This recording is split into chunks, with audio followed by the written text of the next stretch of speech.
Good morning, gentlemen. Morning. How are you? Doing well. Doing Good. well. Welcome, Jerry. Thank you. Appreciate having you here. So we're honored today to have Jerry Katz in our studio. Jerry has become a friend of mine here over the past few months. We've gotten to know each other better. We've started doing business together, so I thought you'd be a great guest for our show. Jerry is not just a great guy, but he's also the owner of Premier Protection Insurance that I personally have started doing business with you with my multifamily units. But Jerry is also an investor, and you own multifamily units. Correct. Yep. So want to talk to you about those two topic areas today. First of all, Jerry, why don't you tell us a little bit about yourself and your background, kind of, how you got here, how you got into the insurance industry. How I got into the insurance industry. I got tired of paying insurance expenses. And that's the truth, honestly. So from the beginning or just the insurance industry? Give us a quick 30-second, 1 minute from the beginning. And, yeah, I mean... where are you from? Yeah. Born in Moscow, came when I was 3 years old, via Brooklyn, Michigan, all that good stuff. Wall Street guy, 10 years. Believe it or not, I actually worked for the Wolf of Wall Street for about 5 months at Lake Success. Wow. Moved to Lehman Brothers. They're worse than him. But were you featured in the movie anywhere? Any of the movie is the crazy party scenes? I wasn't in there, but I'll tell you, the movie is real. Okay. Yeah, it's reality. Wow. Yeah, Really? what happened at that office, and the only reason I left is because I didn't want to commute to Lake Success, Long Island, out of the city, and so on. But I was at Lehman and Grunthal, Nicholas Safina Lerner. They're all the same. But I really learned sales and economics and all the cycles. What I really learned is cycles. Being on Wall Street, right? Made $1 million before I was 30 years old. Had $5,000 suits with my initials and all that good stuff. And then in a blink of an eye, which we called the tech bubble at that time, 6 weeks, I think I owed $60,000 in margin calls, right?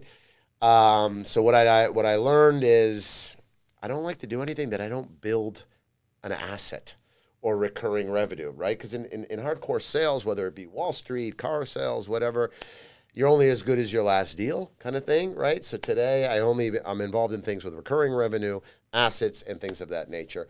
So I did buy a condo on 62nd and 1st for like $140,000 during that period, a 1-bedroom. And I called my agent and I said, what can I get for it? And they said about $280,000. And that was it. I moved to Florida and started over with that equity that I had and so on. Smart man. Yeah. So, and actually one of my largest clients, Ben Schulman, God bless him, he's gone today.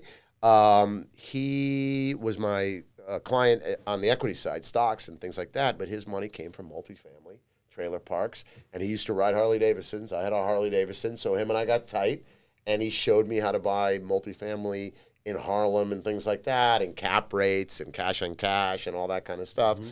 So that's what I did. Moved to Florida, started acquiring units. First in South Beach below 5th, I actually bought a fourplex, like $150,000. Oh, imagine what that's worth today. Yeah. And I sold it, I think for $180,000. Thought you were rich, yeah. Right. Yeah. I couldn't imagine what they're worth today. Yeah. Right, because back then it was 10% down, and I put in 18 grand, I come out with 30 or whatever. Wow, it's 100% plus returns, right? When did you start buying properties? You're here in Florida. I moved here? December 25th, 1999. Okay, got it. So almost 25 years ago. Yeah. Got it. And so on. So I started doing that, and what I realized was real estate is local, right? If it's really local, you got to know the streets, you got to know what's hot, you got to know what's going on with the city, what they're doing, everything like that. The local government's got to have the right partners, and so on. So eventually I had 2 agents that had been in, they were older than me, maybe 25 years older than me at that time. They were older than me, and they were local in Fort Lauderdale, Wayne Blackburn and David Matlock. And they worked at RE/MAX Partners in Fort Lauderdale. And the numbers worked better in Fort Lauderdale because Miami was already starting to pick up and things like that. And they started, the inside. So if you looked at the Broward County Property Appraiser's Office, you'd see that these guys owned properties, but they were also agents, right? So they knew everybody. And everything was an off-market deal with them. So when they saw, like, hey, Jerry, buy this fourplex, buy this, do your magic, raise the rents, we'll sell it. And that's how it started. So 1 fourplex sold to an 8plex, but everything with these guys because they knew everyone on the street. And this is before computers and, all that kind of stuff. I get not computers, but before it was more of who knows who. The internet wasn't a big thing. Exactly. Yeah, exactly. Let's use it that way. Relationships are still important, but it was ultimately important back then. 100%. Yeah. I'd say a lot of the deals we do right now are relationship based, right? Sure. I mean, yeah. For sure, but it's still 100%. important. Still important. Yeah. Right. Almost 90% what we did was not on the MLS, but when we sold it, it was on the MLS, right? And we were buying from previous clients of theirs, and things of that nature. So that it was all relationship based. So I'd go in, I'd do my value add, my rehabs, I'd pump it up, do that, and then I'll try to shorten it up. Long story short, between 2000 and 2006, 7. And I know the numbers because I tried to raise money, about $10 million for a fund called Black Marlin. So I had to do my whole resume. We purchased around $22 million in real estate. I was probably 70% equity in it, and we exited for about $38 million total, right? These are gross numbers. There was rehabs. It went from anything to multifamilies, and everything was 1031s, rolls, just keep accumulating, keep buying, and then you had the mortgage. Thing, right? I think I bought my first fourplex for $160,000 at $40 a door, borrowed some money on a credit card, and then got a 10% down loan, right? Wow. Those were the days, Giving out free money, and I had a pulse, right? So the bank loaned me the money. So it was crazy, but we did condo conversions. We did about 40 to 50 units. We did everything, under the sun. So eventually they left Remax during that time, and we formed Investors Realty, Greater Broward Mortgage. And in 2004, I had an agent that was the insurance guy. I convinced him to open Premier with us, right? And it took me about 2 years, convinced him, put him in our office, and just made it rain on the insurance business. But the bottom line was it was the expenses, right? Never made claims, had to do it because the lenders required it kind of thing, and I got tired of the expenses, so we did it. And that's how it started. In-house, essentially, more or less. In-house, right. So you had control over it, Control over it. Plus, we had agents working there and the mortgage company working there. So it was doing well, and it was recurring revenue, right? I didn't even realize it. I'm like, wow, we're building an asset, like a real annuity and a real an business, asset. Right, a real business. And then my partner, Wayne, very big conservative pessimist, I used to call him, right? He read economic reports all the time. But the crazy thing is in cycles, like go back to Wall Street, right? In around 2006, he looked at us, and we used to measure the inventory on the MLS versus closings, right? And things like that. And then you just saw inventory starting to skyrocket. Closings started to level. And this was before real data and metrics, AI, right? The new buzzword. And Wayne used to have our sales assistant track the MLS by zip code. Wow. Under $1 million, under $500,000, east of Federal, west of Federal, right? That's, near the water in Florida, west, things like that. And he called us into a meeting, and he's like, look at the numbers. And we saw the graphs, right? And the inventory 2 years, 3 years, 4 years, the condo craze, remember? And he looked at it and he goes, we got to sell. And I lost my ass. All right, I've been there before on Wall Street because I got caught up in the tech bubble, which the crypto bubble we just saw, and now we're starting the AI bubble, right? And we sold. We sold about 85% in 2007. Whoa. And really because Wayne gave us that kick. Yep, and I looked like a genius, right? And you're one of the few success stories I've heard from the 2007 crash. Right, and that's where I started getting my first speaking gigs. You sold everything. Not everything. 80, 85%, you said? Yeah, 80, 85%. Wow. We kept some hotel motels, right? Because that was a different kind of business that we acquired on the beach in Fort Lauderdale, things like that. And so then we sold. And I looked like a genius. But eventually, one of my partners went through a kind of bloody divorce, and it wasn't good with him. And then Wayne was already 70. He moved. He wanted to move to North Carolina and things like that. So I took the insurance agency, right? Because also Doug was loyal to me. Him and I were this tight. And I took the insurance agency, let Doug run that, focused on that. And then I started converting any building that we did have to youth hostels, right? Which is the WeWork model. right? But Right? in multifamily. Wow. And the reason I did is just because I was a backpacker when I was 21. I went all over Europe, and I'm like, hey, $32 a bed? I can put 9 beds in a 1-bedroom? Where were these assets at that you were doing that? That sounds East Fort Lauderdale. Okay. East Fort Lauderdale. I fish. So it ended up in Costa Rica, Colombia, and things like that. They were called the Chocolate Hostel. I was having fun. I finally had some money in my pocket. That's unique. I didn't even know this. amazing. Yeah, That's you know, amazing. yeah. cool. Finally had Was that a profitable model for when you had the hostels? or- Yeah, extremely high expense. High expense, like hotels, motels, You gotta be things checking like that. people in and out. Right. Yeah. You know, internet, reviews. It's like almost Airbnb, the pre-Airbnb, but Right. maybe even more expensive. That's what I was just going to Exactly. say. You're running Airbnb before it was a thing. yeah. So Somewhere between a hotel and an Airbnb, probably. Yeah. Right. The way I stumbled on it is, number one, I traveled in hostels when I was young, right? And a lot of people in the United States don't even understand what that is, right? But in Europe, South America, very common, right? Right. For younger people. It's a community is really what it is. But I acquired a crew house in East Fort Lauderdale, which is the yachting capital of the world, and they house crew this way. It was a 22-unit motel. I walked in, I'm like, why is there 7 people in this room, right? And that's where the model came from. Then me traveling and saw it, so we had fun with it, you know? great. Learned Spanish, learned how to salsa, all that stuff, because we started going to Costa Rica, the Chocolate Hostel.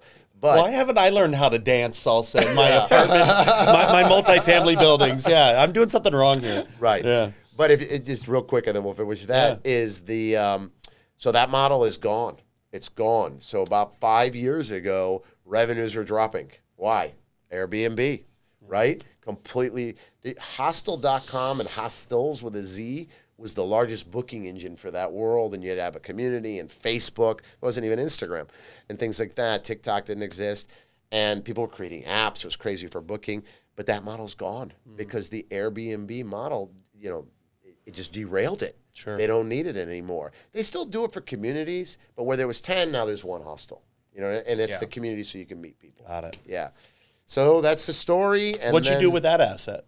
I converted them back to long term. Got it. Yeah, Okay. converted back to long term. Got it. So you still own that in Fort Still Lauderdale? own it. Still own it. Yep. Did you think about going Airbnb with that, or your other properties?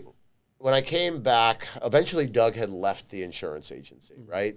And Doug's a great guy, but there's a big difference you'll find between an entrepreneur and, you know, a C-level exec, right? That's what I call it. One's I call a hired gun, and one's a risk taker, a problem solver. So, and Doug got married. He wanted to relax. Premier hit about, I don't know, let's say 10 million in revenue when it was selling insurance policies, right? And it got overloaded. It just got overloaded. I came in, tried to systemize it. Save yourself time, energy, money, right? It's true. Yeah, huge. And Doug just couldn't do it, right? He couldn't do it. I love him. We're still good friends today.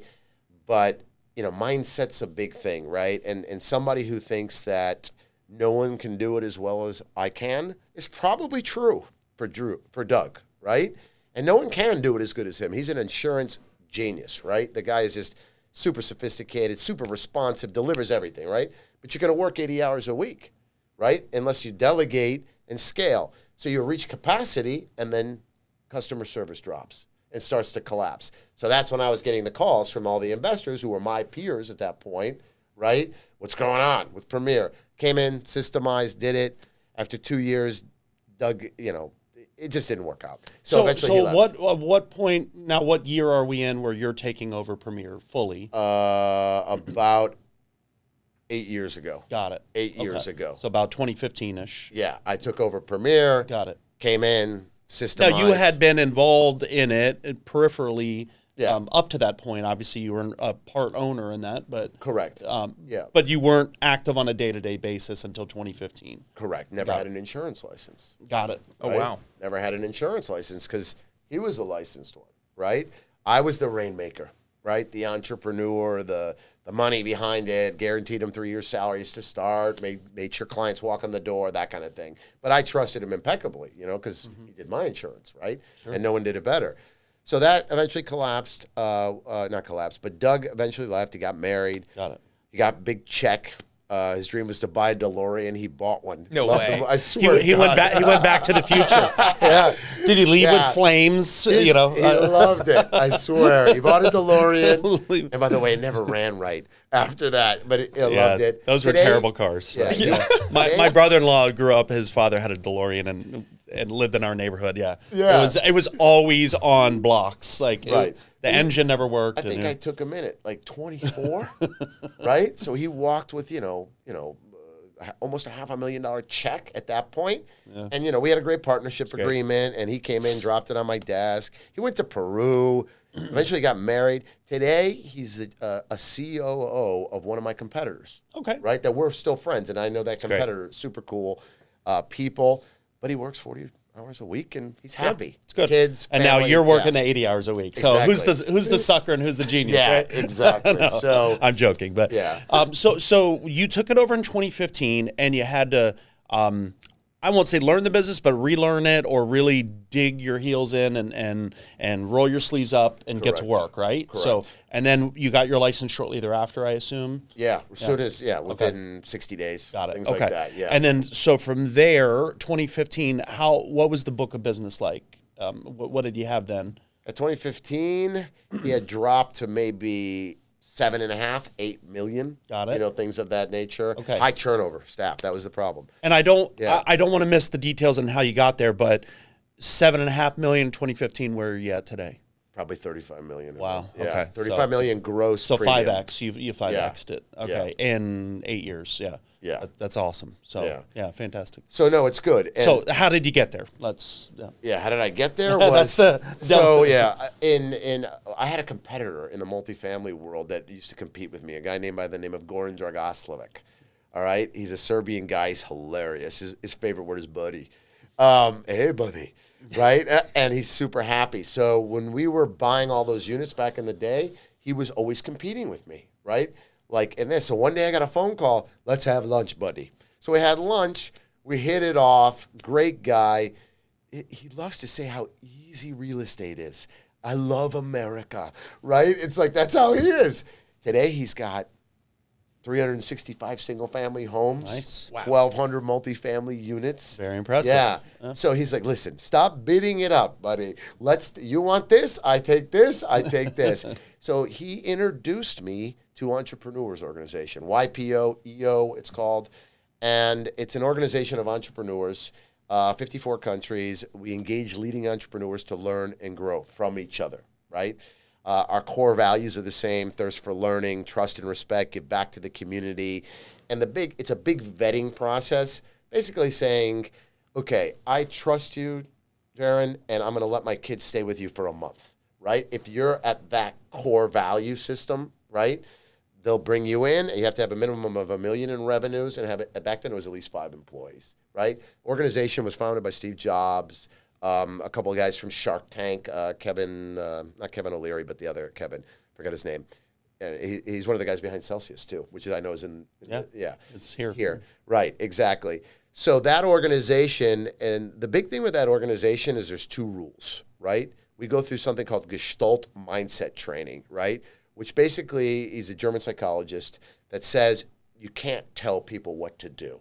It doesn't work. And especially entrepreneurs, right? Like us, right? So we only share experience. So we talk like, this is my experience with this. It's not like you should do this with your company, right? It's dangerous. And the other part is no solicitation, right? No solicitation unless they come to you, right? So it's a brotherhood of learning and growing and sharing the top 5% of your business, life, personal, and things of that nature, right? The top 5%. They don't want to hear the fluff. They want to hear, why are you failing in this part of your business? Why are you failing in this part of your marriage? Why are you, 75 pounds overweight? That kind of thing. And you attack it. And at the bottom line, everything, in my experience, this is how we speak, I've learned everything is a mindset issue, right? Everything is a mindset. You may think you can't get staff. I can't get staff. Really? Take responsibility, we say. How do I come up with a way to get staff? It's a mindset, right? That's right. So that really changed my life because of Goran. And, we do learning events, speaking events. I've traveled all over the world. I've seen anything from Wozniak speak to what's his name, AOL. What's funny is I lost my fortune in AOL on Wall Street. No. You know, right? AOL Time Warner. Back in right? 99, 2000. Yep. Yeah. And I got to hang out with Steve Jobs because of EO as a speaker. I eventually got on the board, and I'm the ex-president today, right? And I'm the president's council of the organization. In Florida, there's 320 members. Combined revenue is like $100 billion, right? So we're a powerful organization, but it's about learning. But I learned from Steve, what's his name? The ex-CEO of AOL, Steve Case, right? And I got to hang out with him. He's like, the day that you go into a relationship is the same exact day you know how to get out of it. Fair and square. Partnership agreements, all this kind of stuff. Because he got destroyed at the AOL Time Warner deal. So that organization really changed my life. And it also, there's a guy in the organization named, two of them. The current one is Gino Wickman. He wrote a book called Traction, which I use in my company. It's called EOS, Entrepreneurial Operating Systems, right? So that's how we run the organization, right? But Vern Harnish, who's also a founder of EO, he wrote Gazelles, and now his newest book is Scale Up, right? They teach you how to scale, right? How to scale, and our buzz is, I don't want to work in the business. I want to work on the business, yep. right? So all those buzzwords. I mean, so I joined that organization in 14 years ago, right? The word entrepreneurial was, what's that, right? Today, we're entrepreneurs, right? You know, Trump talks about it. Everyone talks about it, right? So that organization, and it's learning and growing. I have a forum that I meet with monthly with 8 individuals in a 4-hour structured meeting. If I'm late 5 minutes to the meeting, it's a $500 fine. Wow. Yeah, because you have to respect each other. That's great. But I can share in a safe place, 100% confidentiality, become vulnerable, and then I do a presentation, and they can, if they've had the same experience in their lives, they share with me. Right? If not, you pass. Not what I read in a book, right? This is what happened to me. I hired a controller. She stole $300,000 from me. I'm going through that. What did you do, right? Or I own a landscape business that's $22 million in revenue. My biggest client with 40% of my revenue is Home Depot, and I lost the contract, and I got to fire 200 workers. Like, I've heard these stories, and these are real, right? What do you do? So it's a group of my peers with That's the amazing. same problems, Yeah. right? And I've heard, you know, I'm sleeping with my secretary. I'm married. I have 4 kids. I don't know what happened. I mean, And what was your experience? What did you right? share? I never had that experience. Or did you right? pass? I hope you passed. But like, these are the vulnerable moments that come No, I out, know, yeah. you know, in reality, Yeah. that entrepreneurs can share with each other, right? Yeah. You know, That's great. Yeah. It's great that you have that safe space that Exactly. that you Yeah. can be real, because so much of our life, whether it's professional or even just with friends, we're putting on a face, you know, sort of an act, Right. and the real us is behind that, and you know, a lot of times you rarely get to see that, and you rarely get to share it, the real you, with people. So if you're 100%. and be vulnerable. Right. So if you're in that safe space, you can be vulnerable, Right. and that's how real learning happens and real sharing happens. Well, just the fact that you're open to coaching too, right? Like you've gone and searched for that, right? Right. I mean, that's huge. I Kudos believe in to you for that. Yeah. Yeah. And there's a group called Accelerator. So I have 2 groups I coach every month. We scale businesses. An Accelerator, same core values. That's the key. And Coachable. You said, both of you said the key words, mentorship, everything. And we have a group called Accelerator, 250 to $1 million. We coach them. Today, you get an EO, it's $2.5 million, inflation. We love that, right? And we coach accelerators to scale their businesses to get into EO. And I love it. And it's all volunteer, right? I always say, I am my best when I am for others what I need for myself.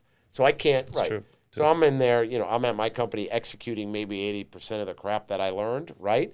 But when I teach it, I have to execute it. Yeah. It's constant reinforcement in that world. You have to have you know? integrity, like having integrity. Saying something but not doing it, you're not in integrity. You know? Right. Yeah. So, You really know something when you're able to teach it too, right? Right. Right. Right. But I agree. I always say one day I'm going to have a TED Talk, right? And the topic is going to be confidentiality and secrets are bullshit, right?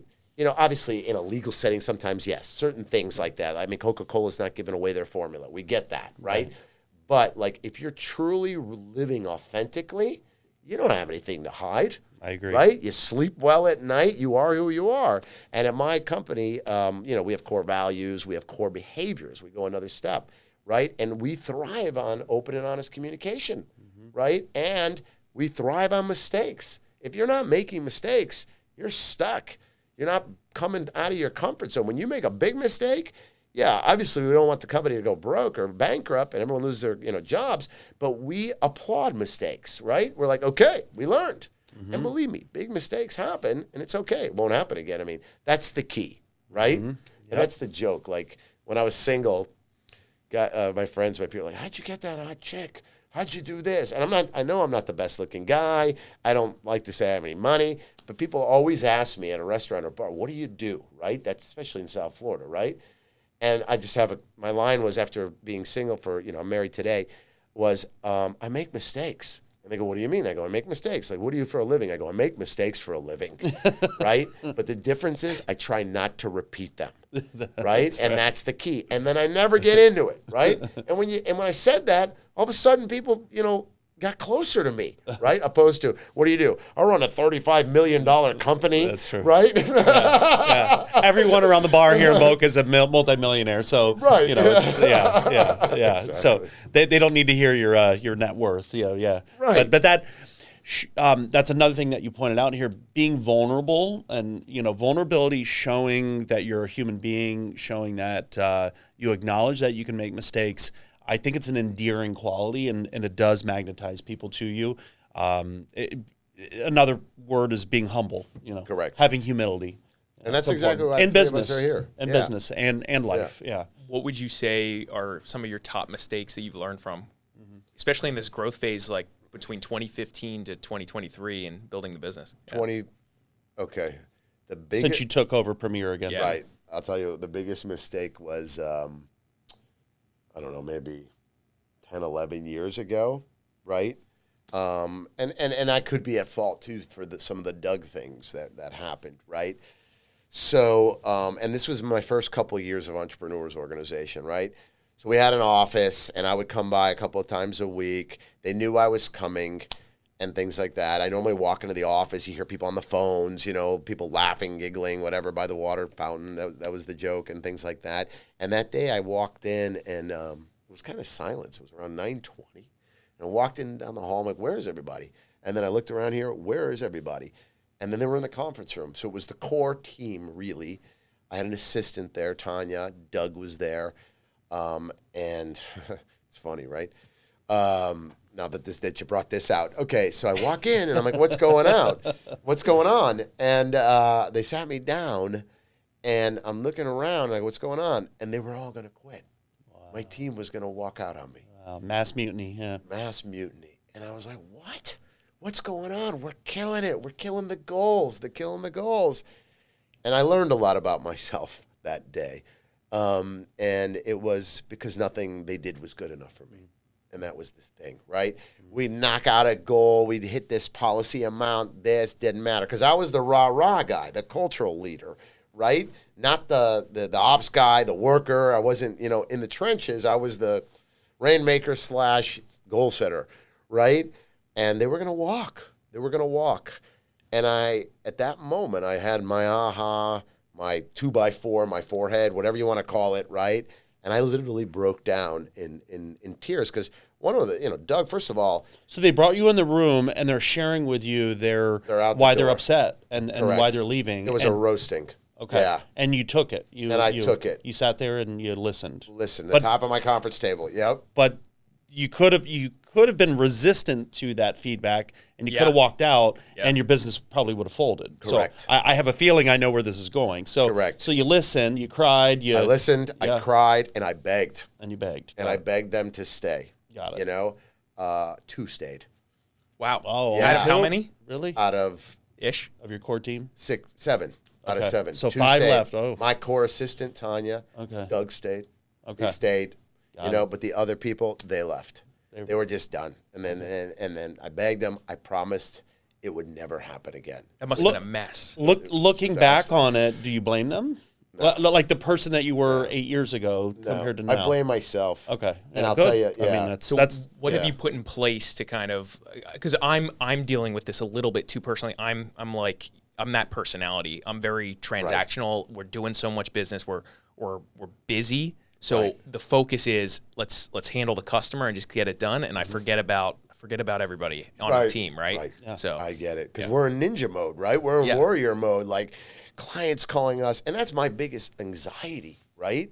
Is you're speaking to the clients.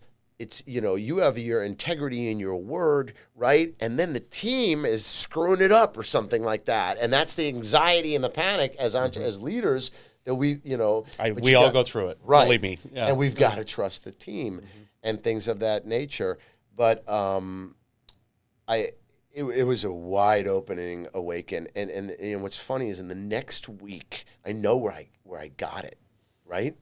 I got a divorce, which part of that was a divorce, led to my divorce, I believe, too, because my ex-wife was awesome, and today we're best friends. She's remarried. People don't even like that. You guys are divorced? Great co-parents, all that stuff. So I got divorced. I moved to Aventura. I had a loft, and I called my dad, and I have two boys. At that time, they were 6 and 9. And I asked my dad to hang a TV up on a wall, right? The flat TVs just came out. And I'm sitting there, and my dad asked me for a tape measure, right? And I'm sitting on the couch, and I told him I don't have a tape measure. And this. I got a 30-minute lecture on not being a man and not having a tape measure. And I started laughing, right? And I looked up, and I'm like, oh, my God, that's me, right? That's me. And I'm doing it to my children. I'm doing it to my staff. I did it to my ex-wife, who will eventually watch this, and she knows that I've apologized to her, and things of that nation, taking responsibility, and I did it to everybody. So that was my aha. People were never good enough. Yeah, right. People were never good enough. Got it. Right? No matter what you did. But really, what is it? It's a reflection of myself and how I felt about me. Right? That's what it came from. But I saw the pattern from my father. Yeah. Right? And his father. Sure. Right? So if you find those cycles in your family and in your life, believe me, break them, right? Yeah. And it only works with self-reflection, right? And vulnerability and things like that. But as far as leadership, the best thing I ever did was become the president of Entrepreneurs Organization. Why? Because try to lead leaders, okay? I came in Trump style, okay? And, I did. I came in a dictator, right? I had an agenda. I'm going to grow the chapter. We're going to do this. Well, the other 18 board members who also run multi-million-dollar companies, they're like, well, some of us don't want to do that. Who are you to tell us what to do? Right, and it's a volunteer board, okay, of entrepreneurs learning and growing from each other, right? Yeah. So what I learned after about 4 months of really failure as the president of the organization is allow teams to author their own things. Right? And that's why, by the way, I use something called EOS, Entrepreneurial Operating Systems. We have a level 10 meeting. It starts with a one-word opener on how you feel emotionally. And then eventually we get to something called what's working and what's not, right? And the team talks about what's working and what's not. I'm almost a servant leader, right? Setting direction, culture, things like that. And then what's working and what's not, they call it out. Then when we pick the 3 topics that are the highest, we go to issue, solve, discuss, right? And then we go to solutions. Who authored it? The board, the team, right? Who's got the buy-in? They do. Who's leading the way or on the mission? Me. And that was one of the biggest. And today, that's how my company's run. That's amazing. Right. That's how the whole company is run. And that's completely changed the culture. Have you had any mutinies in the last few years? No mutinies. Because you put this in place. Yeah. Right. Extreme loyalty. Everyone feels valued. That's great. Like, it's crazy. Right, but they have to, and by the way, when we do a bad hire, I don't fire them. The team weeds them out. They weed themselves out, right? And by the way, I interview, HR interviews, and then the top team interviews. Mm-hmm. And the key is, are they one of us? Yeah. Right? Yeah. Not the resume. The resume, I got 27 licenses and 14 insurance certifications, and right? Great. You know what I mean? Doesn't matter. Who are you, right? Core values, right? You said it earlier. Yep. Mm-hmm. They don't fit in. Are you coachable? Do our core values. Find a way. right? One of my friends, Noah Rosenfarb, he runs Freedom Family Offices. He's here in Boca, big multifamily guy. He always says, responsive people are successful, right? So we have that in neon. It's not neon, it's LED today, sign, but it's true. Those are another core values. Not successful people are responsive. Responsive people are successful. So that's a core value. Commitment, integrity, open and honest communication. Don't try to have a conspiracy behind the team's back. Come and tell us what we suck at the meeting, right? And let's solve it together. Yeah. But it didn't used to be that way. It should always be an open door policy. If there's an issue, come talk to me about it. 100%. I want to hear what you have to say, Right. and let's resolve it. And what are solutions? I like that you have, and we've implemented this with our firm, is you have the team that bring the issues up, you listen to it, you communicate, but then you focus on what are some possible solutions, what are some resolutions. Let them help resolve the problem, because if it comes from top down and it's forced on them, they're going to resist. There's no buy-in. There's no buy-in. They will either resist blatantly, directly, and you'll see it, or they will resist subtly and just refuse to do it. And 100%. Yeah, so it has to be a buy-in, and they have to want to do it. So I don't know if you've experienced that, Larry. But, oh, absolutely. I mean, I just had a call this morning, a 5-minute call. Hey, we've identified this said problem, and guys, a few of them stayed on the call after the morning meeting, and like, hey, what do you guys think is a good solution? Do you even agree this is a problem? I think it's a problem, right? Right. So, and they weighed in, and we decided to execute on something new for Monday. Yeah. So that's great.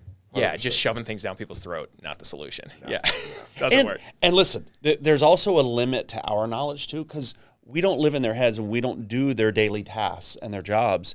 And if anyone would know how to do it better, it should be them, not us. We can provide suggestions, we can brainstorm, but at the end of the day, it's got to be something that, again, they buy into, and it's got to be logical. So for me, and you may experience this in your business too, both your businesses, because I know, like, for example, your title girl is an example, Jerron, she hustles. I'm trying to make sure people don't work too much in my business right now. I'm trying to give them some level of balance. We're grinding. We're trying to backfill people. We're trying to solve problems from a efficiency perspective. But you know, some of my people on my team are just working so much. And I'm like, this isn't going to last. This isn't a sprint. This is a marathon.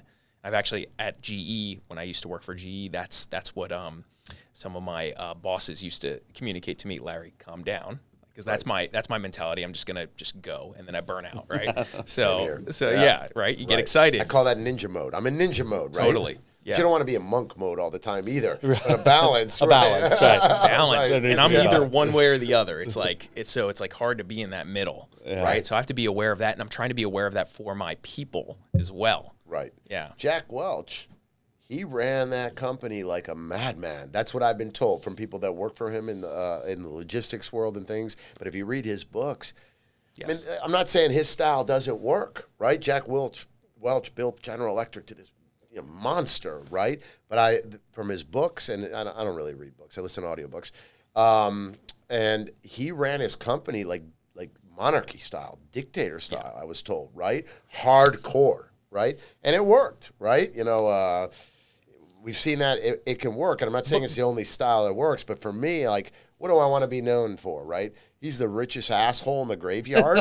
He's buried in his Rolls Royce, right? You know? Exactly. So that's me personally. And it's also a time frame in the 1960s, 70s, and 80s. You probably could do that, a much more formal, you know. The office was a different place than it is in 2023, and so it needs to be much more sort of touchy-feely, compassion. You know, these are key words that hugging environment. You have to be aware of that. Yeah. Right, a little more. Yeah, I agree. Understanding. Right. So, and you can't judge. Like, you can't judge others. Meaning, like, he's not a hard worker. This one doesn't set goals fast enough. You can't. You gotta just throw all that. I respect you.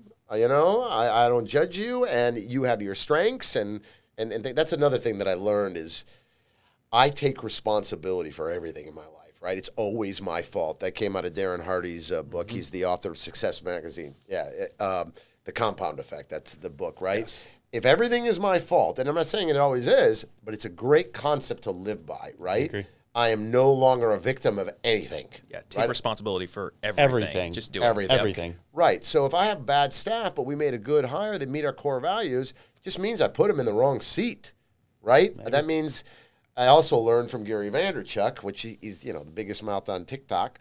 I was sitting in a convention with him through EO. He's a member. And I'm sitting in the front row. This is in Philadelphia, 7 years ago. And he says to the crowd, he goes, listen, whatever you're not good at, stop doing it, you bleep, bleep, bleep, bleep, bleep, right? Because that's his style, right? And whatever you're really good at, do it 10,000 times a day, and now you're an expert. And I'm sitting there laughing. I'm in the front row. And he looks at me and goes, why are you laughing, you big-headed Russian boy? Because he's Russian, right? He gets it. I go, you're telling me not to, fix what I'm not good at, but I'm at a self-improvement seminar, right? Yeah. And he goes, shut up. And it continues on and stuff like that.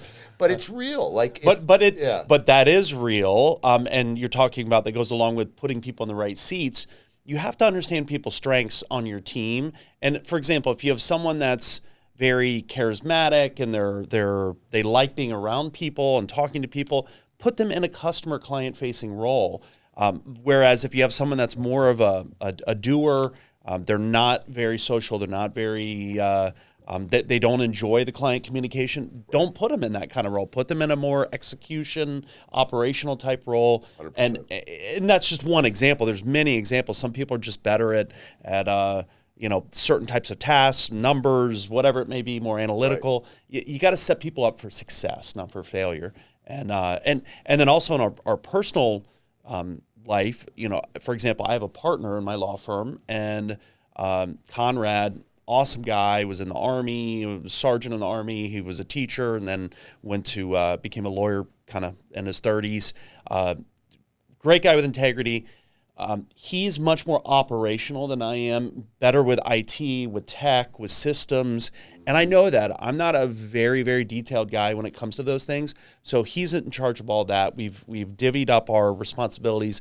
I'm more on the client-facing side. I enjoy client interactions, customer-facing type of responsibilities and roles. And that when we shifted those duties a few years into opening our law firm, that was a game changer. We were off to the races after that. But when we were both trying to do everything, it wasn't working out well, 100%. And we were both unhappy. Yep. So learn that lesson too. Yeah, I learned that too. But yeah, if I can do ops, I'm a big picture guy. I want to see the forest. I don't want to get in the trees. I can do spreadsheets. I can do it all. Write SOPs, workflow processes, this, that. I'll blow my head off if I do that stuff every day. But you do when you start a business. You just have to. So you have to. Right? You got to do it. Yeah. But I can't tell you how fortunate. Like I've heard huge companies scale. Right? Like I can talk about Steve Jobs, and he had a guy, and Google, and he had a guy, Walt Disney. I forgot their names today, but they were your Walt Disney, right? They all had an ops guy that was super strong in ops, right? So to have that in your firm is huge, and you can totally scale when you share the same integrity, as you mentioned, same core values, and they love the opposite as you, right? We call it the visionary and the integrator, right? You're the visionary, client-facing. People like you, they trust you. You're the core value setter, and then he's the or he or she is the ops machine. Because that's the most difficult part of business is execution on operations, right? We can make it rain all day, right? You can speak, I can speak in front of 200 people and feel like a rock star. Everybody wants to talk to me, but now convert that, right? It's a systematic nightmare. It can be, right? Unless you have somebody who loves, and it's funny. So I learned a lot of interviewing in the beginning, because you got to find the right people, right, for the right seat. I took a course called Top Grading, and my favorite question in that video, and I like to do interviews, especially to the C-level, is a couple funny questions. And I ask them, they go, you ready? I got a couple funny questions after going through the number. All right, ready? They go, what? I go, give me 3 adjectives that describe your closet at your house. And some people look at me and go, what? Yeah, give me 3 adjectives that describe your closet. First of all, I see if they know what adjectives are, right?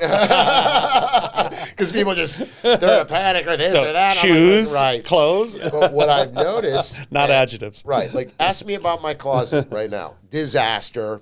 I come home, my jacket's on the ground. This is on the bed. The shoes are on the floor, right? It's chaos, right? But I'm white. I have a wife. She organizes it. My mother comes by the house. We have a cleaning lady and everything like that. But what I found is when someone says to me, like, it's organized, right? And then I make them expand, right? Are your shoes in boxes? Yeah, my shoes are in boxes. Are you color coordinated? Not color coordinated, style, by skirt, by this, by suit, that, this. And the more in detail you go, you find out exactly who's a good bookkeeper, who's a good controller, right? And all of these kind of things. Sales, disaster. Always. Right? I can't figure out this cord. Does this camera work? Does this, that, right? That's us, right? Where's my keys, right? Every day. Yeah. Right. By the way, when you do find a skill set of one person who's got both, they're usually like massive entrepreneur types. Yeah. They can do both. Right? I'm not. Well, Larry's pretty close to that, or I would say he is appreciate that. No, he is. No, Larry's got a lot of charisma, super great client facing, but also he'll dive down into the details too, and he's an operator as well. So you're they are pretty rare to find that, but Larry's one of those rare exceptions. I think on some level you can train yourself or condition yourself to be some of that. It's a little painful, but right. you can do it, right? Like you can do it. I don't know if I'm I'm trained as an engineer. I went to school for engineering. I worked as an engineer, but I also worked for GE as basically a technical sales engineer, right? So I was doing both, right? And that's a unique position to hold in general. But I don't know if I had chosen to do business, as an example, I don't know if I definitely wouldn't be the same person I am today.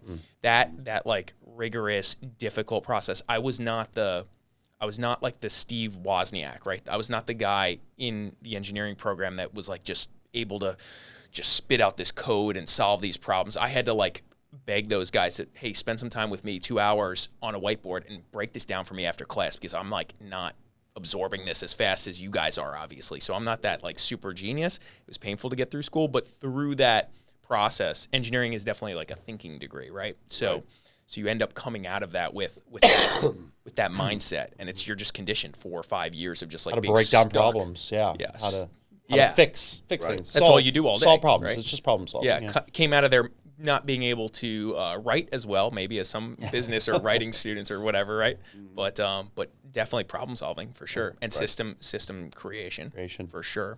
Yeah. Great skills to have. So some of the biggest entrepreneurs ever have that skill set. So I was fortunate enough to just 3 nights ago I had dinner because of EO with Eli Levine, the co-founder of Waze, right? The app, right? And I'm on my way out the door. My wife said, "Thank him. He makes my day easier." Right? So when I got there's 8 of us having dinner. He was speaking the next day, so we got to have dinner with him. And he's wearing a shirt that says, "Fall in love with the problem, not the solution." I heard this last night at a speech. Okay. That exact thing. Somebody was there and saying that repeatedly on stage. Yeah. But I didn't get it. I've never heard that. Yeah. Me either. And by the way, he sold Waze for $1.1 billion with less than $1 million in revenue. Right? Wow. Yeah. To Google, right? Google bought that. Exactly. Yes, exactly. Exactly. And he's just a disruptor. He's trying to disrupt life insurance, health insurance. Like, how are you going to disrupt health insurance? But he's an engineer at his core, right? So how do you interpret that statement that you're like, hey, I was mowing on it, right? Because it's so funny, because one of my core values at the office is focus on the solution, not the problem. Yeah, same here. Yeah. I'm like, let's solve it. The first thing I hear is, okay, we have a problem, let's solve it. Yeah. Right. But because I don't have that skill set, right, of that. Because like most people will repeat the same problem over and over and over again in a conversation, just in a different form, right? Like my wife's not having sex with me. She's spending too much time with the kids, right? Hey, my wife is always at the schools, at the school events and this. I never see her. Hey, my wife today on Saturday, she took the kids to this. Like, they'll just repeat it. It's just in a different form. But what's the problem is I don't have an intimate relationship with my wife anymore because she's always with the kids. But they'll say it 16 different ways, right? So to me, I'm like, okay, how do I solve it? Right, immediate solutions. Okay, date night every Wednesday, Saturday night is our night, right, and stuff like that. So falling in love with the problem, I think it allows him to understand it. Yeah, you probably can Obsess answer this on better it. than I can. Well, yeah. I was mulling it over too. That's why when you said that, I'm like, yeah, I've been thinking about that too. Like just what he was saying. I think that's my takeaway. It's fall in love with the problem, obsess about the problem, kind of understand it very well, and then you can help your customer. And this is supposedly the way it was communicated last night.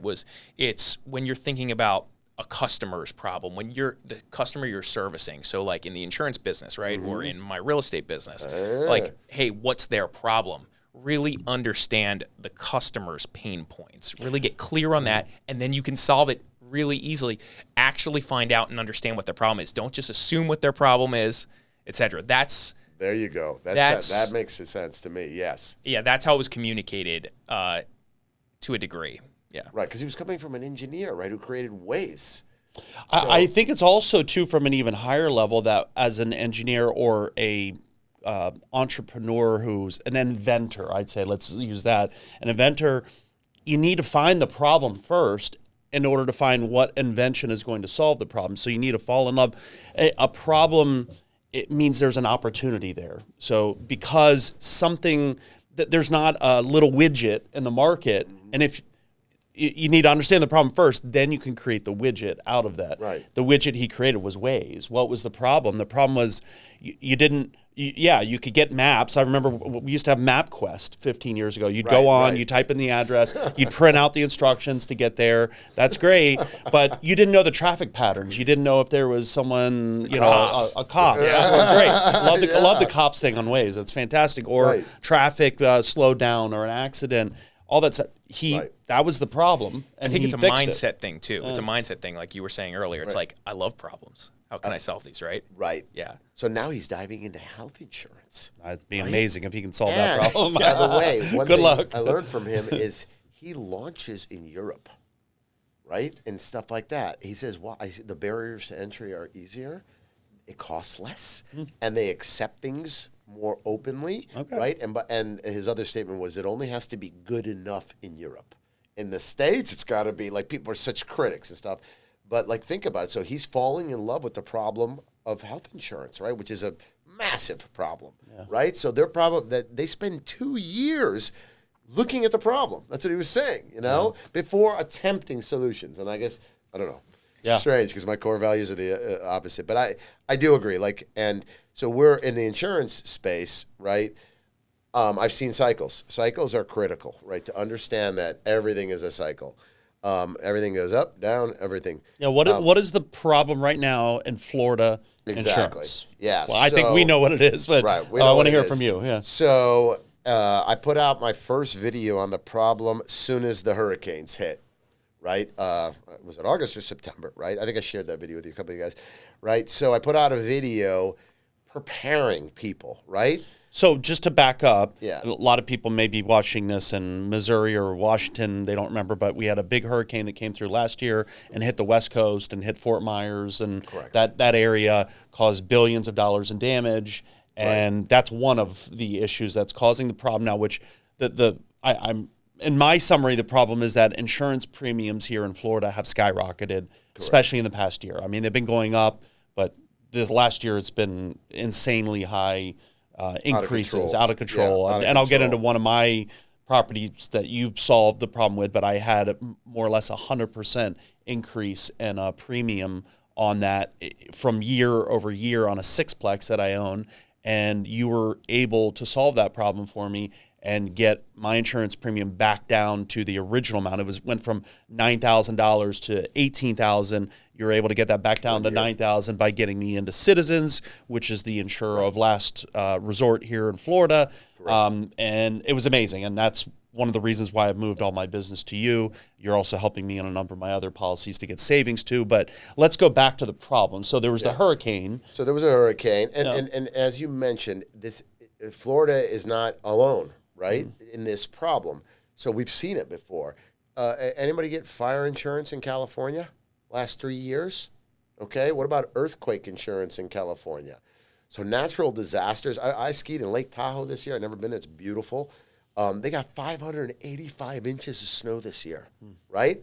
I guess global warming doesn't exist. I don't know. I'm not an environmentalist. They don't call it that anymore. Right. It's climate change. It's climate change, Jerry. This video's getting banned on YouTube. I know. Definitely not making it on YouTube. I have no opinions on that. So it's so you can take this situation into any place, around the country where these natural disasters are occurring, floods, right? Louisiana, things like that. So to bring back Florida, I've seen it twice in the cycle here. As soon as those hurricanes hit, right, I put out my video. So the major problem is twofold, and we have a double whammy going on in Florida and across the country, especially California, anywhere where you had natural disasters, is property insurance rates. When a big hurricane comes through in Florida, right, we had, I don't know, $15 billion in damage, 13 companies folded in Florida, yada, yada, yada, yada. But I'll give you the background. So real estate, here's the funny joke. I'll ask you a question. How are most millionaires made in the United States? I would guess real estate, owning their homes or property. Yeah. Correct. I would normally have said that as well, right? Until I got into the insurance business. So I actually looked it up. You're right. Number 2 is real estate. Number 1 is the money business, right? And it's banking and lending. And who owns the insurance companies? The banks, right? So isn't it funny how, right, you're selling a home, we need a mortgage, you're doing the title insurance, right? I'm doing the property insurance, the bank is lending the money, they force you to get the flood, they force you to get the wind, the hazard, the this, right? So it's the money business, right? And all we're doing is exchanging contracts for money. And if this happens, maybe we'll pay you, right? And things like that. So there's 2 factors at work. You have the hurricanes come in. Everything goes out. Everyone loses money. The banks lose money. The insurance carriers lose money. But this year we have a double whammy because the government, the Fed, has raised interest rates 550 basis points in 6 months, okay? So it's important to understand how insurance works, meaning for every dollar of insurance, there's also something called reinsurance, right? Lloyd's of London owns the reinsurance market. You may think you're with Progressive or Geico, well, Berkshire Hathaway's Geico, but 90% is Lloyd's reinsurance, including Citizens and state pools and things like that. So I'll give you a quick example. If I want to put out $100 billion in property coverage in wind, hurricane insurance in Florida, right? That, let's say for simple numbers, will be $100 million in premium, right? That I have to bring in. I insure $100 billion in property, let's say. So out of that $100 million in premium, I need $60 million modeled in reinsurance, right? That will pay 95% of the claims if a catastrophe hits, right? So where do I get that money, right? Because I'm a syndicate, just like in real estate. I start an insurance syndicate or a pool, right? I get it from institutions. They front me the $60 million, right? I go to Lloyd's of London, they model it out. They go, okay, here's your $60 million. You're reinsured for $100 billion in property. I'm going to go out and sell $100 million. So on $100 million, you have $60 million in reinsurance, about 15 to 18% in commissions between wholesalers and retailers because you got to move the product, and 5 to 7% admin. And then the back end, right, could be 20%, right? And if there's no hurricanes and no things, that's profit that's split between the institutions and the syndicators, right? So what happens when you raise interest rates, right, to 5.5%, where over the last 8 years we were where? Free money, right? Where were institutions making money? Insurance pools, right? So they invest. Today they're not investing, right? I can buy a 3-month T-bill today at 5%. Right? So the institutions are in safety, screaming recession. We have a political year coming, right? So there is no capacity in the insurance markets because last year, all the institutions got destroyed, right? They got their principals back and everything like that. No returns, and plus they paid out. And 13 carriers went bankrupt, insolvent in the state of Florida, right? So they all lost. So now, how do I bring institutions back into insurance, reinsurance, which resets every quarter, triple the price, quadruple the price? Because I'm not taking risks when T-bills are 5%, right? So there's your double whammy, right? So what's happening in the insurance markets in Florida, there's no capacity. We're at 20% of the capacity that we had, right? Now, I can throw in fraud, and what DeSantis is doing, public adjusters. And listen, there are good public adjusters, okay? So I'm not putting them down because you do need them and things like that. But like when Hurricane Ian hit, we're a big seller of Universal, right, for residential, right? It's an admitted carrier. My representative called me, and they had 650 claims for Universal Property and Casualty in Dade County, which is South Florida, okay? Where was the hurricane? Fort Myers on the west coast. Yeah. Exactly. Yeah. Why? 100 miles Because away. Yep. the paper says if you have a 200 miles named away. storm within 250 miles, right, you have a claim. So they run around with an American Express card, right? You sign it, we'll get you a new roof. They subrogate it, boom, it's done, right? They send it over a third party, they file the claims. So you have a lot going on, which we do have insurance reform in Florida. Some people like it, some people don't. But back to that's what's going on. We have one client, right? I mean, if I could urge anybody, if anybody is a multifamily owner, retail, industrial, or even a residential home, right? Do not wait for your renewal. Don't sit around. I will mention solutions, right? Solutions, not the problems. Right? Problems first. Right. Yeah. So I'll give you a client. He's got 72 units up Space Coast, Jacksonville, 72 buildings, a couple thousand units, right? $138 million TIV, total insurance value is what we called. Last year, he paid $850,000 in insurance, right? And I keep convincing, I go, we're not going to wait. We have a plan of attack. The renewal finally comes, right? And used to get renewals 30 days in advance, right? There's no capacity. $135 million in property, right? And, again, replacement cost value. He gets the renewal, $850 last year, $1.4 million this year.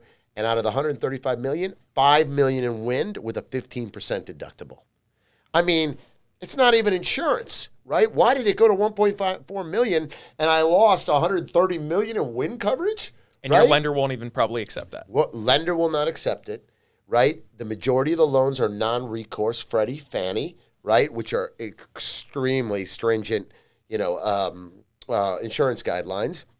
So, I mean, it's a disaster. It's happening everywhere. So I put out the first video in, August, September, after the storms hit. This was before interest rates went up so high, warning people that this is coming, right? So we deal with a lot of, real estate investors, residential investors. We're an agency of entrepreneurs for entrepreneurs. That's one of our slogans, right? So what happens is we do all their multifamily and then their, commercial, industrial. Then they buy their residential houses, their large houses. So we do that piece. And warning everybody and our strategic partners, right? Like the Daniel Cunninghams of the world, our mutual friend, the commercial realtors, the banks, all of them, right? I go, commercial real estate and residential, it could come to a standstill, right, next year because of that, right? We're in a 5 cap market, right? 4.5 cap on multifamily, which is a 0 cap in my eyes. Well, now they can't even what happens when the insurance was $9,000 on a sixplex? Now it's $18,000. Say goodbye to your cash on cash, IRR, all that. So if you have any cash flow at all after it's insurance. done. Yeah, and with rising taxes too, because obviously property values are going up. So correct. Yeah, I think we're going to start to see some multifamily owners getting buried here soon. Right. Yeah. So it's coming, right? Especially with rates if it stays up. Yeah. At 5+%. Exactly. Yeah. And now the people that didn't lock in at 2.5-3% 4 or 5 years ago. Or, they're talking about, what is it, $1.5 trillion, I think I heard it, that's within the next 2 to 3 years of commercial loans that are coming due because these reset every 5 to 7 years right. It just on hit average. The Journal, a big syndicator lost 1,200 units in Houston. Yes. Yeah, a lot of people. Scary. Scary. So it's coming. And that was a Freddie deal, right? Yeah. So those are non-recourse loans and things like that. So I'm just telling you, don't sit around and wait. There is a solution, right? And this is what government is for, right? And I like our government in South Florida, right? I mean, for, certain things and certain things I don't. But the point is Citizens, which is, we call it the insurer of last resort, but it's a government entity, right? to protect the state of Florida and its property investors, its homeowners, and everything like that that is backed by taxpayers. You, me, all of us, right? For this reason, right? And that is the solution. But here's the issue, and this is the word on the street. I compete with the Brown & Browns, the USIs, the Fortune 500, the Marshes, and stuff like that. And 90% of those agents, they're in the commission business, right? So that agent who's making 12% on that policy, for example, that went from $850 to $1.4 million, he knows he can put them into Citizens, right? We know it's worse than dealing with immigration, the Department of Motor Vehicles. It's a 28-point process. I need appraisals. I need inspections. I need roof replacements and everything like that. But by the way, Citizens isn't that expensive, right? And it's not a 300% increases because of capacity. It's a body of legislation, right? That they passed one rate hike last year at 8%, and this year it's 18% rate hike. It's not 300%. Right? So it exists, but these agents, they don't want to deal with it, right? Not to mention, they're going to make a killing. Their revenue will double, right? Well, let me give you back to my example. In my portfolio of 35 units, it's not a huge portfolio compared to many of your clients, but you took over my portfolio. You submitted the change of agent information, and I think my agent just realized that yesterday. He emailed me and said, "Hey, Jerron, I saw this. Is this a mistake?" And I said, "No, it's not a mistake. I'm transitioning agents." He said, "What did I do wrong?" And I said, "I've asked you multiple times over the last 6 to 8 months, can you find me better rates, better premiums? My premiums are going up exponentially." And you said no. And I said, I was forced to go out and shop, and I found Jerry. I met him, and he's done an amazing job. And he brought my insurance just on that one property down 50% of what it was going to be, and he's saving me money on all my other properties. And he said, "Who are you going with?" And I said, "On that policy, Citizens." He's like, "I don't even know how Jerry was able to do that." That's the key. So, number one, you're talking about their incentives are misaligned because they don't necessarily want to save you money because it costs them money.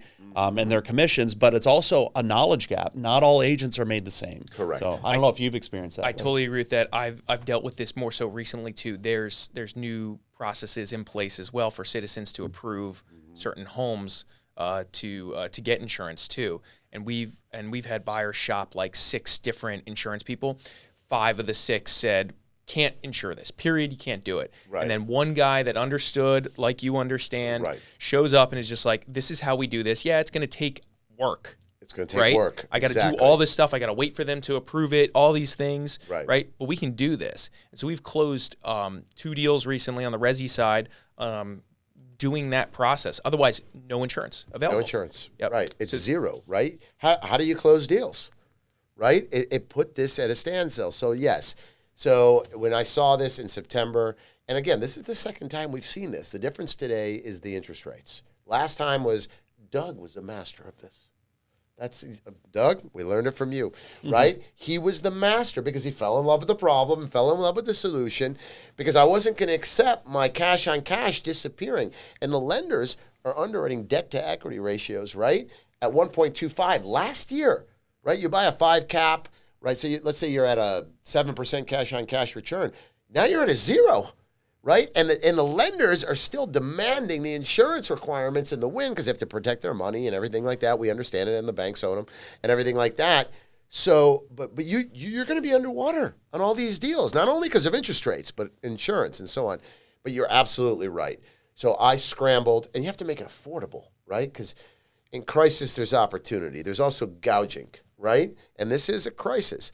So in September, we scrambled, right? I trained inspectors on the residential. The industry exists for a little while, right? So people know how to deal with citizens. Commercial, nobody's been doing it because we've had E&S markets fueled by massive capacity, commercial insurance going down, no storms for how long, and institutions pouring in, right? When there were interest rates were nothing, right? So we were good, right? Well, now it's the opposite. So we trained people on Citizens. We took courses. We took learning. And by the way, they tell you A, it's really C. You're dealing with the government, right?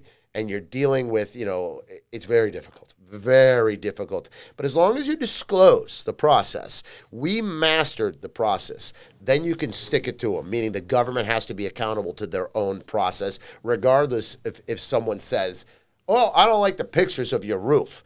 That's not what it says. The engineer says 5 years, useful life, things of that nature. We had a client get a state rep involved with Citizens, but there are solutions, right? And believe it or not, if you do it, your insurance will be less than last year, right? That's the joke, Wow. right? And it'll be less than last year. We have an in-house inspection team that can handle commercial. They'll run all over the state and some strategic partners. You need appraisals, replacement cost estimators that are certified by appraisers. My property management, who works for me, has an appraisal license. We do it in-house. We charge $300 for a commercial property, not $5,000, right, on an appraisal, because it's not going to work, right?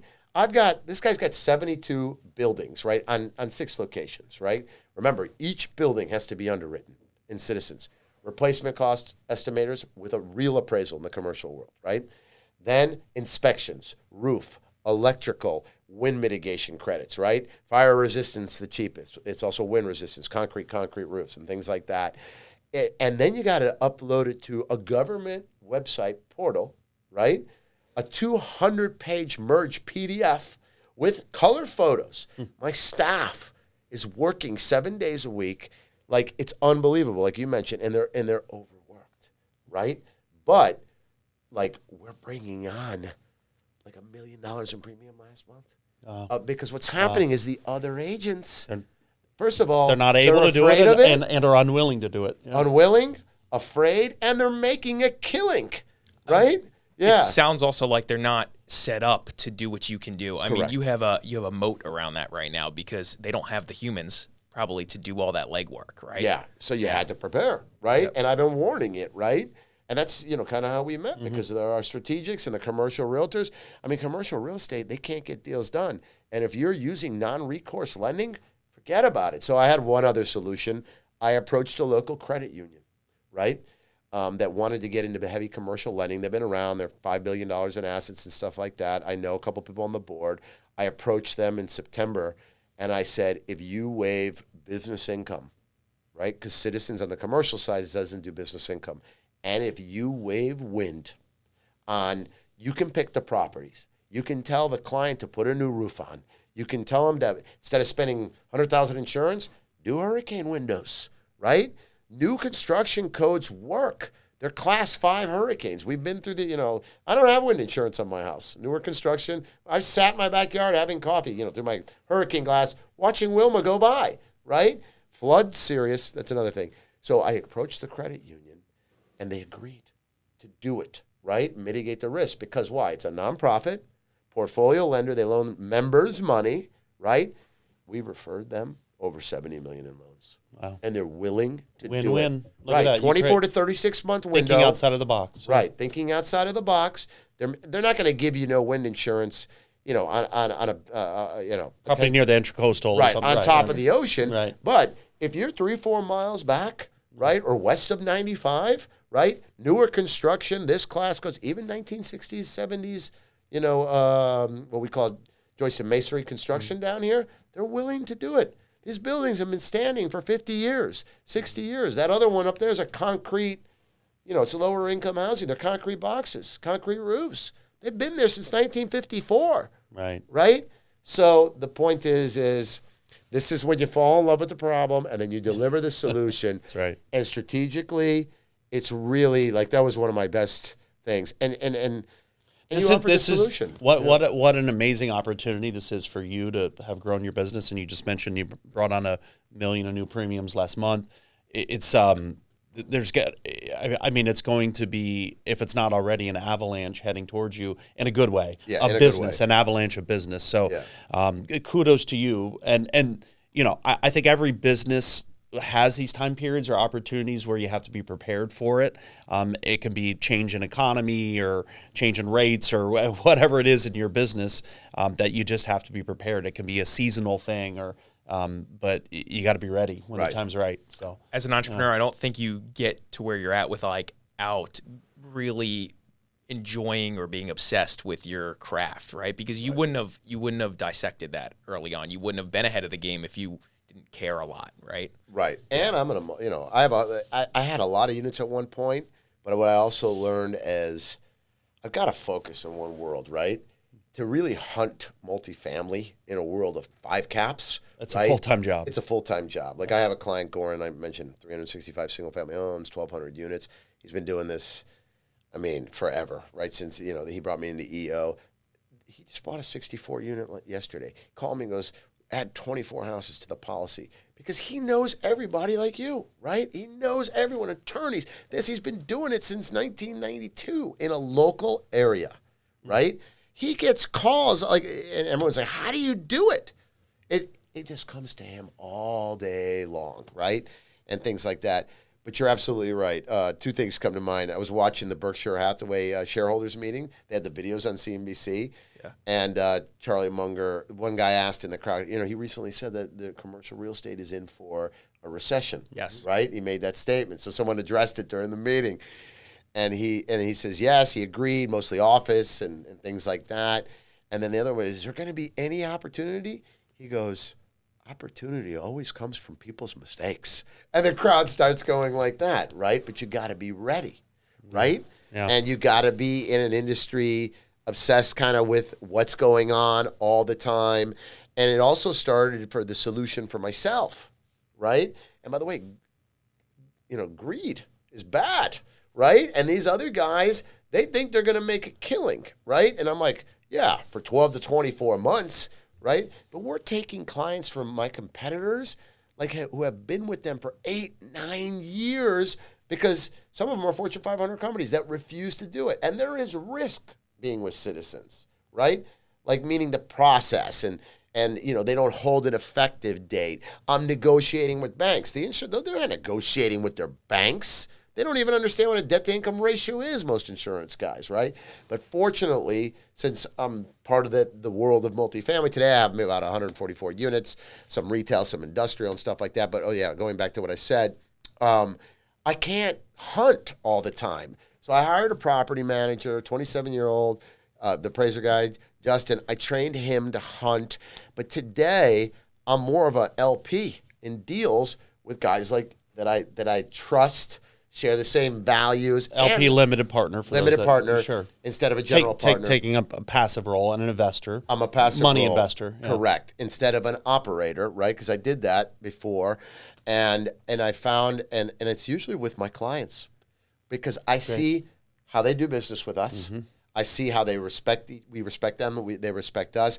I see how they're frugal, how their insurance has to be done, how they pay the bills. I see it, and then they present an opportunity. Well, one guy, Larry Abramovich, I'm part of 40 trailer parks now in the Carolinas. He worked for GE, right? Oh, wow. He's a logistics engineer. He is so conservative, so good, underwrites like I've never seen, over insures. I'm like, Larry, I'm in his deals. Right? And last deal was a 2X. And I'm an LP, a passive investor in these deals. So that's where I'm finding myself lately. And it's good. And now I can focus on scaling the insurance company, mm-hmm. And that's why I'm not, but I still need depreciation and own my own assets. Exactly. Amen. That's the value there, right? Right. Are you able, when you're a part of a syndicate and they're doing syndication, you're one of the LPs, are you able to take depreciation on that? You can, but it's usually short-term and temporary because the syndicate manager gets paid on the sale. Yeah. His big waterfall is to double everybody's money, and then that's when he gets paid, right? So it's short-term unless you're 1031 and stuff. Yeah. Do they always try to do accelerated depreciation? They do. Okay, mm-hmm. Got it. They do. Right off the bat, they usually do that. You get some quick depreciation, but then cost segregation. Cost segregation, exactly. Yeah, they do. Yeah. Okay.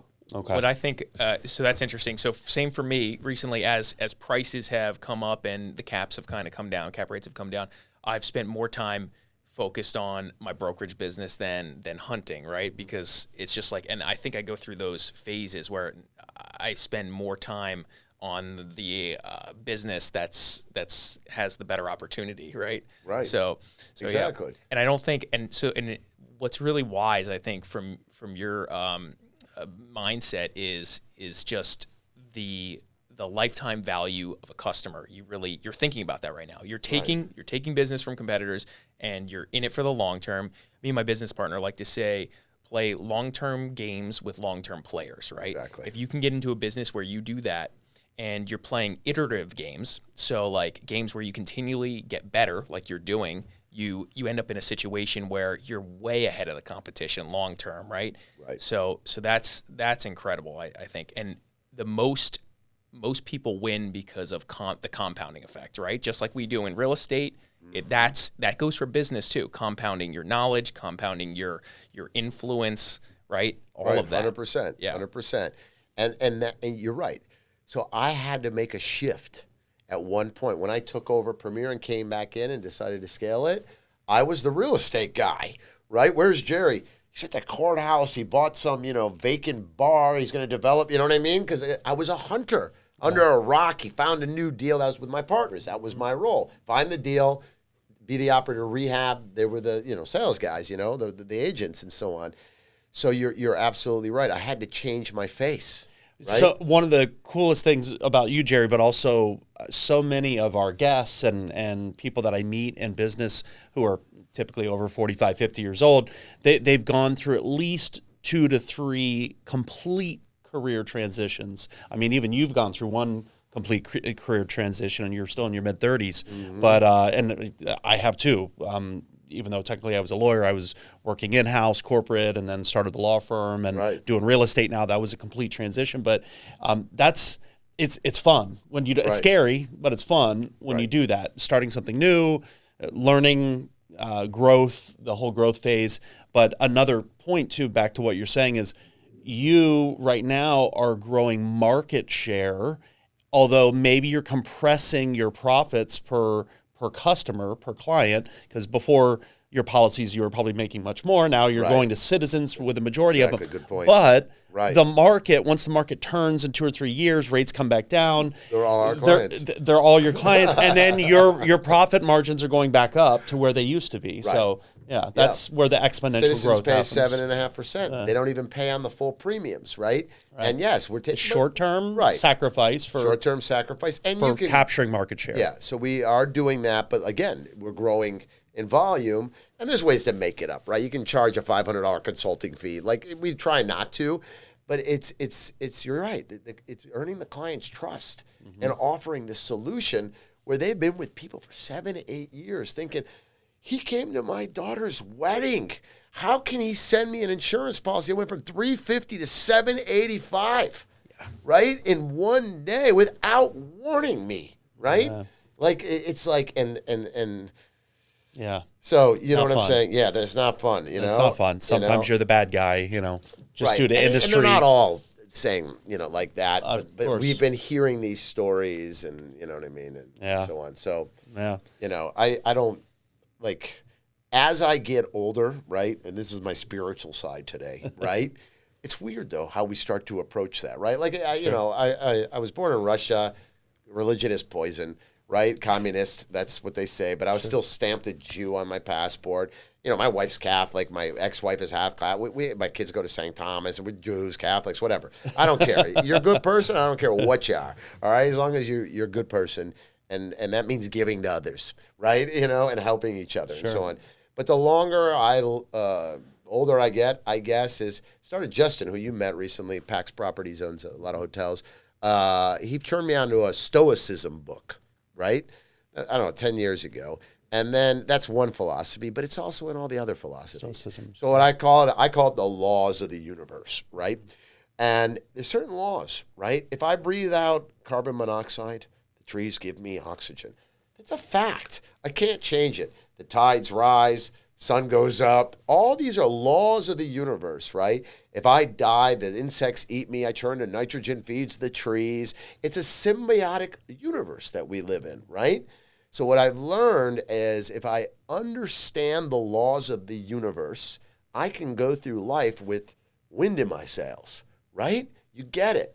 So what does it mean? It means that I have to create a win, not for just me, but for you and you and you. And if you live like that, I've learned it just works, right? and it works. Now, what's the opposite of that, right? Greed, selfishness, right? Corruption. Some people call it yin, some people call it yang, some people call it heaven, hell, whatever you want to call it. Laws of the universe, negative, positive, neutrons, right? Electrons.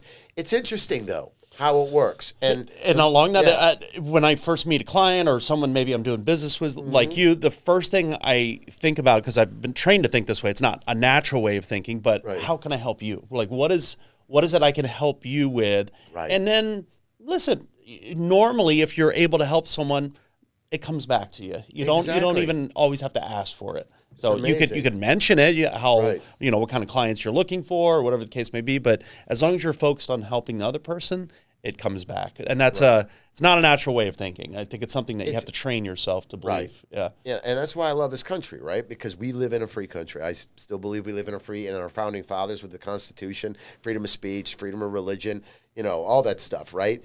We're free. But when you're an immigrant from another country, right? Like, they come here, you're an immigrant, you're in Venezuela, you're in Cuba, you're in Africa, everywhere. They don't live like we live. They don't have that opportunity. They're constantly surrounded by that negative side of the universe, right? You come here and they're like, oh my God, right? We can actually do whatever we got to do. But it takes them, what I've learned is, I'm an immigrant, it takes them 4 to 5 years to shift. Hopefully, not everybody does, because they come from a place where they have to look over their shoulder all the time. Right here, be very cautious. Right, like I'm Russian, and the Russians come here and they think like Obnamanovich, we call it. They think they got to fool you to gain in business and in life, right? And I look at them and I try to speak in their churches and stuff in this, and I'm like, it's not the way, the law of the universe. You've learned that because you've lived in a communist world that you've been lied to so long. You didn't have, food. Your wife didn't have stockings and everything. In this country, do more good, right? Take 5 apples off the tree, but then plant 5 trees, right? And things like that. So I think that plays a good advice. Critical role in just how I live. But I didn't think about that stuff when I was 25. Yeah. Right? I had that sign in my room when I was a kid that said, the one with the most toys wins. You were hanging out with the wolf. That's why. With the wolf. That was the 80s. Yeah. Right? It was crazy. You wanted to be buried in that Rolls Royce. Right. Yeah. And I was like, but what happened? We lost everything. Yeah. Everything. My suits. I had suits. Right? They didn't take those, right? But get to wear those to the unemployment line. But it's amazing, right? Like how the shift is. And also, like, I'll make one other point, right? Because you guys got a great audience, I know. Is economists are usually wrong, right? I've also, in my experience, economists count money, right? And they're 50-50. We don't know, right? They're predicting. Wait. You mean transitory inflation? Was it correct? Right. But I will tell you this. What I've learned is that demographers, right? When I was on Wall Street, I was turned on to a book, I think it's called The Popcorn Report, Katie Popcorn.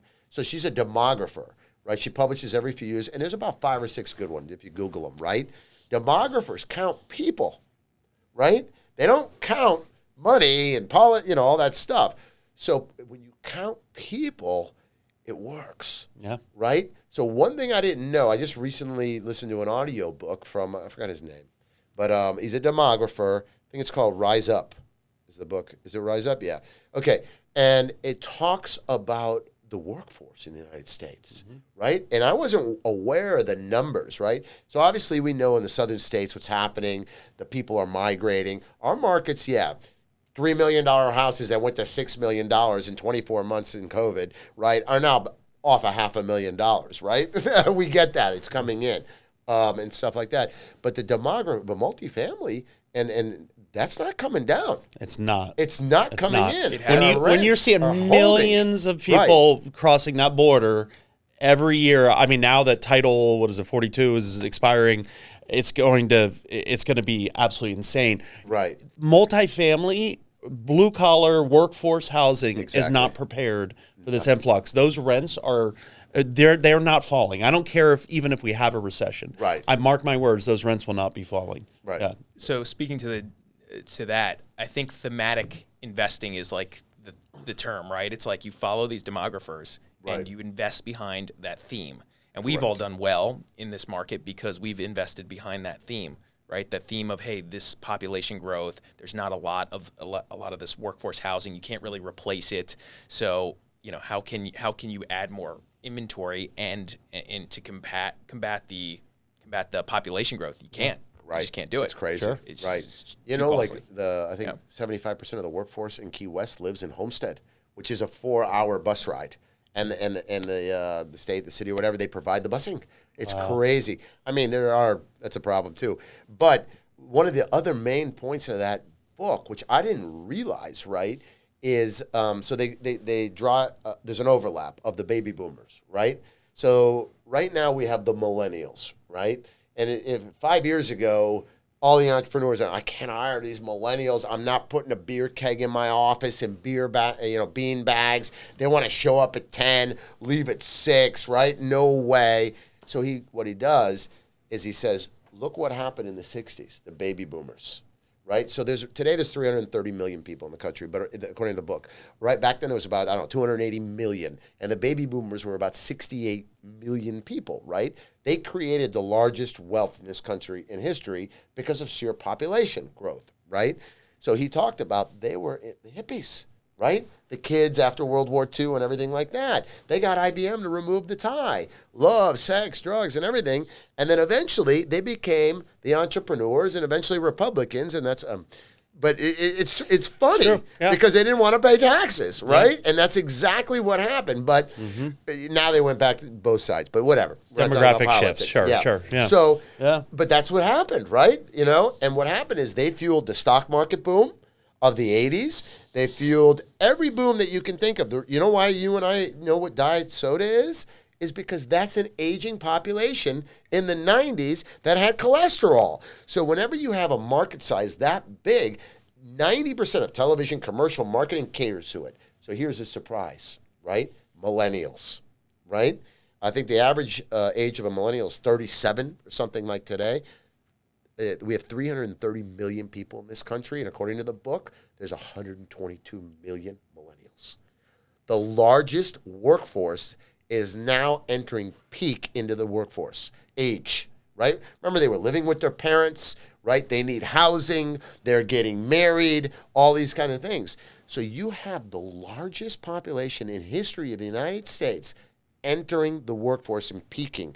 And the other number was, so if there's 122 million of them, there's only 125 million housing units in the United States. And I'm talking apartments, houses, trailers across the country, okay? So we are in a huge shortage, right? I believe that. And by the way, you better hire the millennials. You better let them come to work in, flip-flops and shorts, and you better put a keg in your office and everything, because just like the hippies and the baby, they changed. They got IBM threw the tie out, right? In Boca, right? That's where their office is. They're coming, and it's interesting. And trying to bring them back into the office full time? Yeah. Not right. so easy. Not so easy. Good luck with that. Right. So you better embrace them because they're the ones that have the majority of consumer spending in this country, and everything's going to cater to how they do things in life, Yeah. And it could be good for us too. And the book is interesting too, talks about how China is downfall because of the one baby policy, right? And things like that. And then in the 80s, when I grew up, what bridged our workforce in this country was the Latin immigration boom, right? That bridged the workforce. That's over. The book also talks about how there's 33 million African Americans in this country, and 2/3 of the males are incarcerated, and that's why you have the term "baby's daddy," right? And like Black Lives Matter, it was predicted in these books, because if you count people, right, it sees it. You can't have all these women out here; they're incarcerated. You know what's interesting? This is off topic, but it'll be funny. You can edit it. Is they in the book? It says, do you know who incarcerated all the African Americans? Nancy Reagan. Say No to Drug campaign, and that was the beginning of the it. Drug because war. The drug wars, the marijuana smokers in California. It's super interesting though. When you count the people, you can see the outcomes that will come. So data. Right. Data. We may have our little cycles and recessions and interest rates. But that's the saving grace, I think, for the country, is this massive population that's entering the workforce. Yeah. You got to be productive. This book is Rise Up. Is I that think it's called Rise Up. Oh, yeah. cool. We'll yeah. talk about it later. I'll double check it. Yeah. Yeah. It's called Rise Up. Yeah. It's another demographer, but they're pretty good. You know what I mean? Yeah. As long as the stats are correct. Yeah. You know. investing behind a theme is interesting. Speaking to that too, is like there's a lot of baby boomers that are retiring, and a lot of them own businesses. So that's another big investment avenue for maybe even millennials. I have a handful of friends that have bought businesses from baby boomers. They actually can't figure out how to sell them in most cases. Correct. And could use some tech added to it as well, whether that's insurance companies or lawn care services, pool services, laundromats, whatever it is.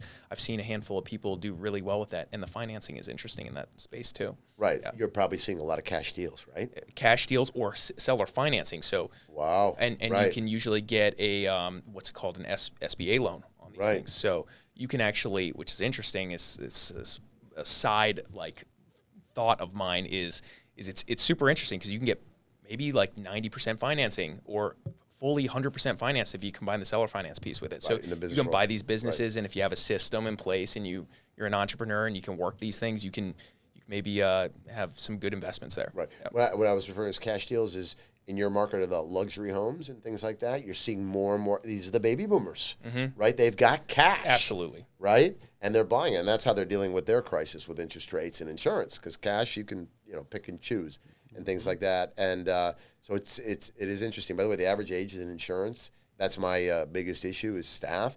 Average age in insurance is like 59 years old. The millennials think it's like, what's insurance? You know what I mean? There's a tech company called Lemonade, right? You can buy insurance through an app, right? But it's failing. Stock went from 100 to 2, but it's just not there yet, right? And then now the new bubble, AI, remember? You're going to hear that everywhere, and everyone's going to be incorporating AI. And it's the millennials as well. So interesting things are to come. Yeah, no, for sure.